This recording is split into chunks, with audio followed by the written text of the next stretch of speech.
A new season is upon us, and it's time for the Daytona 500. Brad Keselowski comes into this season fresh off of his second Cup Series championship. Multiple driver changes have come into effect this season, with Kurt Busch moving to the 1 with Chip Ganassi, Martin Truex Jr. moving to the 19 from Furniture Row, and Gary Owen moving over to the 41 car from Chip Ganassi now to Stewart Haas Racing. Gary says he's excited for this adventure with a new team and is looking at maybe running the Monaco Grand Prix with Haas this season to complete the double on Coke 600 weekend. Hailie Deegan also moves up to the Cup Series fresh off of her first Xfinity Series championship with Gary Owens' team, as she will run the number 38 Monster Energy Toyota Camry. She will battle for the Rookie of the Season with Daniel Hemrick and Ryan Preece. So we're going to see what she can do this season. But hello everyone, and welcome back to a brand new episode of NASCAR Heat 3 Career Mode. We're very excited to get this new season underway, and we jump straight into the Xfinity Series action at Daytona. Today we're going to be running a part-time schedule for different drivers this season, coming into this kind of a new path for our team. And this time in Daytona we had Ryan Vargas in our car. There you see our 99 Hunt Brothers pizza car, and we actually had a bit of a setback in development over the off season, so we're certainly not showing as much speed as we had with Hailie Deegan last season when she won the championship. So we knew that these first handful of races or so are probably going to be a struggle with speed. Daytona we have a chance, obviously, because of how important the draft is with the pack racing and stuff. So Ryan Vargas was in the car for the first race, as we decided to give him a chance, and he did a pretty decent job. At the midway point he had worked his way into the top 35. Doesn't sound great, but as he continued to progress throughout this race, he would continue to climb his way forwards throughout the field and up into the top 30. And by the time we came to the final lap of this race, Ryan Vargas would actually move into the 21st position, coming down the back straightaway for the final time here in Daytona, as it looks like Matt Tifft and Spencer Gallagher battle side by side for the lead here through turns 3 and 4. Vargas just trying to maybe sneak in a top 20 for his first ride with this team in the Xfinity Series. And as they come out of turn 4 down the front straightaway, Vargas sits P20 as they come towards the trioval. Coming to the line, Spencer Gallagher wins Daytona, and Vargas would come through to get P20. So actually he did better than what Hailie Deegan did here at her first time in the Xfinity Series, but she did get caught up in the big one, unfortunately. But so a decent start. We know going into Atlanta, we're really going to struggle in Atlanta. We're probably going to finish dead last, to be completely honest, and we will have Zane Smith in the car in Atlanta, and then we're going to be working on some drivers coming into this team throughout the season, and we have to decide on a driver, though, by the time we get to the playoffs to put our faith into to take us to a championship. That is, of course, if we make the playoffs in the Xfinity Series. But I hope you're all excited for the Daytona 500. This is, of course, now on the 2019 DLC. We finally made it to the 2019 DLC, and we come straight to qualifying. This is our third attempt at the Daytona 500, so we're hoping to come out on top this time, but it's going to be tough. And our qualifying effort wouldn't be the best, as we came through the trioval on our second lap in the first round. We come through to qualify in a somewhat disappointing P26 with a 46.4. So let's go see if we can rally back here in the Daytona 500 here on the 2019 DLC. We're live from beautiful Daytona International Speedway in Daytona Beach, Florida, for today's running of the great American race, the Daytona 500. Another season of Monster Energy NASCAR Cup racing is about to get underway. The forecast calls for blue skies and temps in the mid-70s. Perfect weather for racing. The drivers are in their cars and the sold-out crowd is on their feet. It's that time of year again. It's time for NASCAR racing.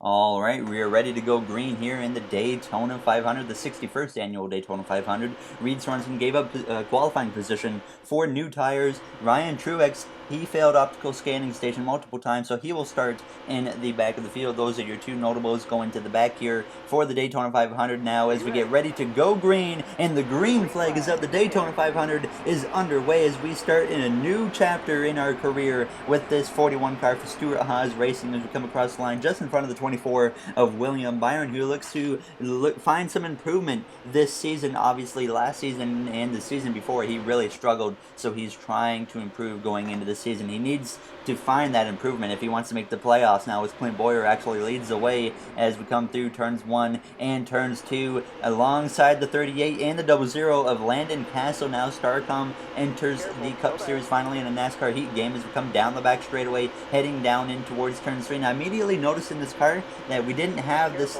same speed that we had in the one car last season in the Daytona 500, and I certainly turned the tire pressures down, and maybe we might have to think about turning the tire pressures up later on in this race to maybe get the car to suck up a little better in the draft now as we come through the tri oval to complete our first lap running that top line. And last season we made the top line work pretty well, so I was certainly interested in trying to make it work, but we need speed in the car if we want to make that outside work. As the 24 William Byron looks to my inside, is up ahead. Jamie McMurray gets in the line. He re-enters the Cup Series after we left CGR, Chip Ganassi Racing. He decided he wanted to come back and now drives the 40 car, and by the time we came to the third lap, making it 3 wide with Byron and McMurray on the inside, getting a little bit aggressive early on, trying to force our way forwards as we finally got onto that inside line, and we have to take advantage of it, of course, as we look to the inside of Ryan Blaney, who won the last 2 races last season. He won at ISM Raceway and Homestead, missed the playoffs, but man, if he would have made the playoffs, he could have been a true factor for the championship last season. But this season he's going to do the best he can to get into the playoffs. As we look to the inside of him going down into turns 1, as we look to the inside as well of Ryan Newman, 3 wide with Blaney and Newman, as we just about clear Blaney but not quite able to do so, but now we do clear him and slide up just in front alongside the 38 of David Reagan as we go down the back straightaway.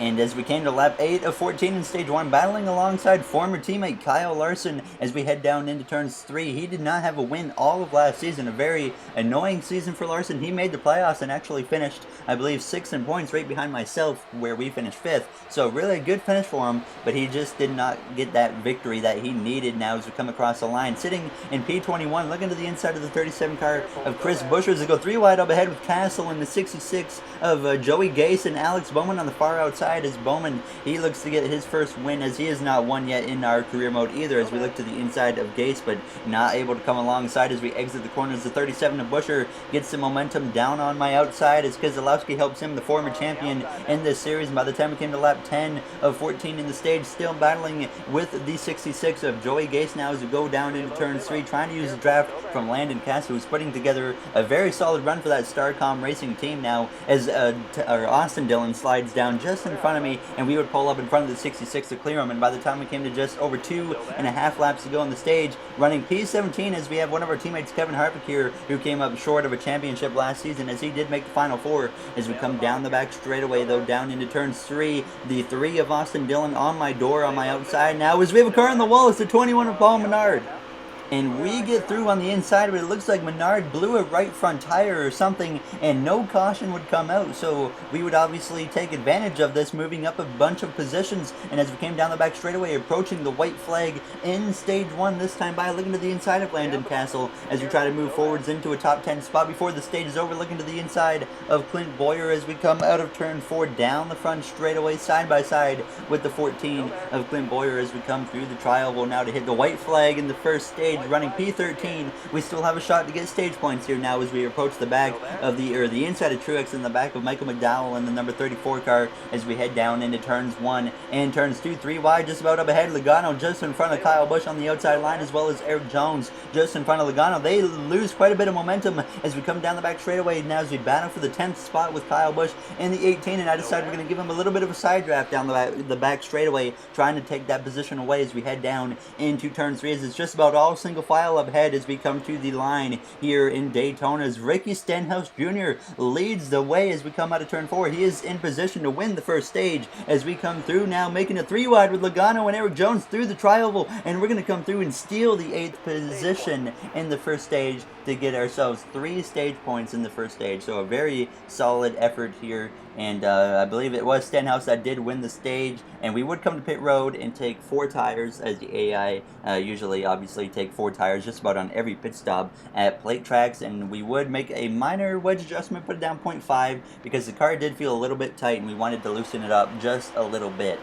And as we get ready to start the second stage, we're alongside the 34 McDowell behind Bubba Wallace. The green flag is back out. Stage 2 is underway here in the Daytona 500 now. As we cross the line, it is a 12-lap stage, and behind us, we have a big gap between myself and the 20 and Kyle Busch, as both of them did not get a very good restart. And I had an opportunity to maybe jump down to the bottom line behind Joey Logano if I wanted to, but I decided we need to take this as a learning opportunity to see right now what can we do on this outside line, because it's better to figure it out now than to wait till later in this race to try something. So I'm going to stick up on the top line and see if we can make it work now as we come down the back straightaway behind the 43 of Bubba Wallace, who actually won the last Daytona race here last season in the July race. So he certainly has some potential when it comes to the plate tracks, and that's how we got into the playoffs last season, was with a win in the second Daytona race. Now as we come through turns 3 and 4, losing ground to the 43 of Bubba Wallace as the 20 of Eric Jones looks like he might want to slide up, but we get to his outside before he can even think about it as we come through the trial side by side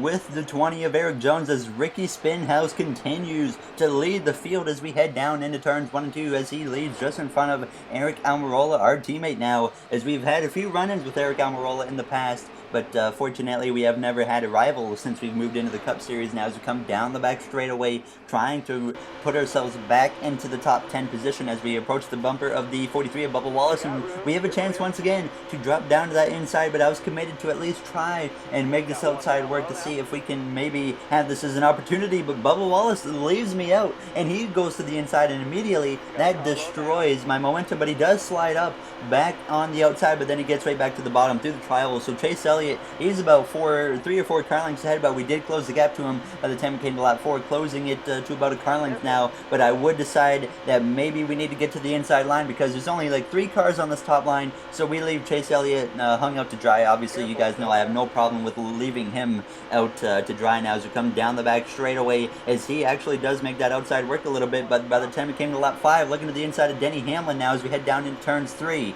And we will go side by side with Hamlin now, about to be 3 wide with him and Joey Logano's. Logano's way up by the wall, and that's certainly not going to work for him as we approach the bumper of Elliott as we try to get ourselves into the top 10 as we come down the front straightaway, side drafting the 11. But the 22 of Logano clears us both as he has a great run through the trial now as we hit 7 to go in this second stage behind the 9 still of Chase Elliott, who obviously got down in front of me from being on the outside as we head down into turns 1 and 2. Stenhouse, he did not hang on to the lead as he drifts down to the later parts of the top 10 now as he's just in front of the 9 car of Elliott as we head down the back straightaway, side by side still with the 11 car of Denny Hamlin as we try to side draft him to keep him back as we head down the back straightaway, heading into turns 3, approaching the 9 again as we come through turns 3 on the inside, just about to the 22 of Logano. We have a spin from behind in the 38, the 96, many cars hard into the wall, and we have a crash. Obviously, Haley Deegan in her first Cup race involved, Parker Kligerman in the 96, other cars involved with heavy damage, and we would obviously get a caution and stay out and get ready to go green from the 10th position as we get ready here now behind the 9 of Elliott. The green flag is back out. Those cars certainly took a lot of damage, and that obviously that's not too big of a deal for them in this game. They could still very well be a factor, but that just leaves us with the 4 laps to go in the second stage. And we've been running behind this 9 car quite a bit in the recent laps now as we head down into turns 1 and 2. Martin Truex Jr. in his new ride in the number 19 Joe Gibbs Racing Toyota as he sits on my back bumper as we come through turns 1 and 2. Almirola, our teammate, continues to lead this race. Bubba Wallace up ahead moves into the second position as we come down the back straightaway, trying to stay on the back of the 9 as we come down through side by side with the 22 of Joey Logano and the number 22 Penske Ford. He only had 1 win last season, so not a great season for him as he got eliminated, I believe, in the round of 12 or the round of 8 in the playoffs now as we come through turns 3 and turns 4, just hanging on to that 10th position. Being on this outside is working a little bit better than it did on the last restart, but I feel like it's certainly not going to help me in the long run as we come across the line to hit 3 laps to go in the stage. And we would start going backwards with this outside line as we came to the white flag in stage 2, now running P14, just barely hanging on to a top 15 position as we continue to run that outside behind now the 34 of Michael McDowell, who got up in between me and Chase Elliott as Elliott continued on this top line, but obviously this outside line didn't stick and we were falling backwards quickly as we come down the back straightaway for the final time in this second stage, trying to get whatever we can get on this outside, coming alongside the 19 of Truex as we head down towards turns 3 and 4 for the final time in stage 2 as we edge ahead of the 19 as Kyle Busch and Almirola battle side by side for the stage victory as we come through turns 3 and 4. Kyle Busch edges ahead as Stenhouse follows through to get second as we come down the front straightaway for the final time in the stage. Kyle Busch will win the second stage, and we will come through to finish 15th in stage 2. So not a very good finish for us in the second stage, but a great finish, obviously, for Kyle Busch, who kind of got robbed of that Final Four position last season, as he had 2 blown engines in Martinsville and Texas, and he wants redemption this season. We know that, as he was one of the favorites to win the championship now, as we would make another wedge adjustment, and I decided to make a tire pressure adjustment as well, as I wanted to have a little bit more speed in the car, and I felt like if we put the tire pressures up a bit, we could suck up to in the draft a little bit better, have more speed to maybe make something happen, especially on that top line. But unfortunately, that pit stop put us back to 39th for this final stage. And this is a big setback. Obviously, as a green flag is out, the final stage is underway. I wasn't too concerned about working my way forwards. I felt like we still had a lot of speed. Ryan Blaney all the way in the back, William Byron all the way in the back. These two guys not having a great run. Ryan Newman, the hot dog guy, now on our outside as we look to the inside of Blaney. 3 wide with him and Newman. Is certainly a bit of an aggressive move to start this restart now as we try to get ahead of the 12, and we will do just that as we look to the inside. Now as there we have a checkup in front of us as we dive to the inside of William Byron, making it 3 wide as we have our former driver Hailie Deegan in front of us in her first Cup start now, as she will be running a couple races for us throughout the season in the Xfinity Series. It's not like she's done full time. And as we head into turn 3, getting a big run on the inside of William Byron, as we have a bit of a checkup up ahead, and we have to get out of the throttle now to avoid the 32 of Corey LaJoie as we come out of turn 4. Now LaJoie in a new ride this season, as last season he drove in the number 72, Matt DiBenedetto, out of the 32 into the 95 now, as they are partnered with Joe Gibbs Racing, and that number 95 team as Kyle Busch continues to lead the pack as we head down into turns 1 and 2. Not a great start within the first lap. We don't really move up very far within the first 2 laps. We only sit P36, and I was noticing it was a lot harder to work my way through the field than it has been in past Daytona races. So it was certainly a bit of a concern now as we dive to the inside of the 24 of William Byron, as we get to his front end as we're side by side going into turn 3 behind Hailie Deegan now. Like I said, our former driver, she was caught up in the wreck earlier in this race, early in the second stage, so she has not had the greatest debut in the Cup Series, and obviously her AI isn't going to run the best in the 2019 DOC as now as we come across the line. Just 16 to go in the Daytona 500. We were running out of time, but we got to the top 30 finally, and it took us quite a few laps actually. We're coming to 11 laps to go this time by, as we have the former champ Brad Keselowski down here quite a ways down the order, as well as we battle side by side with Corey LaJoie in the number 32 car down the back straightaway behind the 96 of Parker Kligerman, who has a significant amount of damage, as well as DJ Kennington drove that car last season, but now we're the only Canadian left in the field now as we come through turns 3 and turns 4, trying to do whatever we can, getting on the back bumper of the 96 as we have a car in the wall behind us.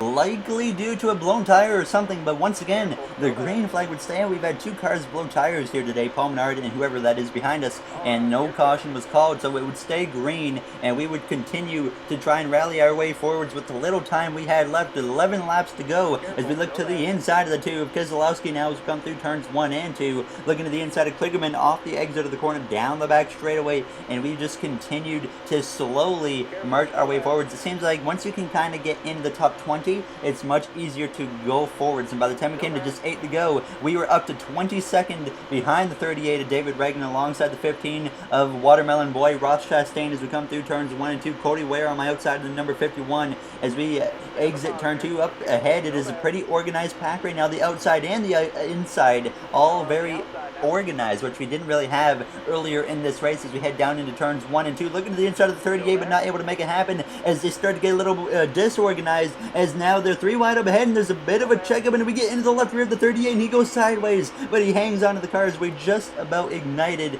a crash now as we come down the back straightaway, working our way into the top 20 alongside the 4 of our teammate Kevin Harvick as he would get clear, and we had just 7 laps to go at this point, coming to 6 to go at the line, and we sit P20, and we're certainly marching our way forwards at this point, so I really felt like we can still easily get a top 10 here. Obviously it's a plate race. We can definitely get towards the top 10 as we battle behind our teammate of Harvick and Boyer, and by the time we came to lap 47, 3 to go, coming to the line, going up to P14 above Jamie McMurray now in the 40 car as he returns to the sport as we come out of turn 4 on the inside of Jimmy Johnson and his brand new fresh paint scheme in the Ally, I believe Ally Financial, as we come across the line though to hit 3 laps to go, running out of time, but continuing to march our way forwards, and we have to be aggressive at this point as we get into the back of Denny Hamlin. If we want a top 10 or maybe even a top 5 is still possible, we need to be aggressive. This outside line more organized than it ever has been throughout the rest of the whole portion of this race, I should say,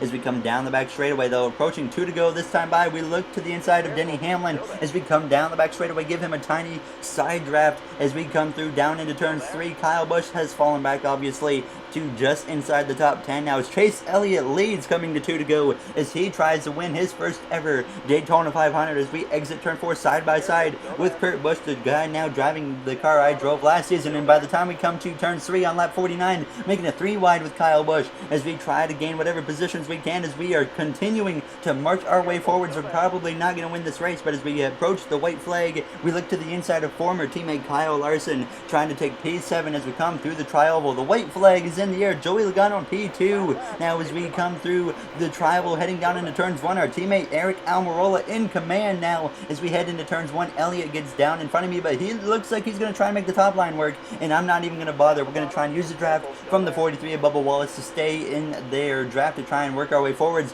as Almirola goes to the top. Logano looking to his inside. Almirola might have just blown away a Daytona 500 chance as Elliott continues to battle on my outside on this final lap going into turns 3 and 4.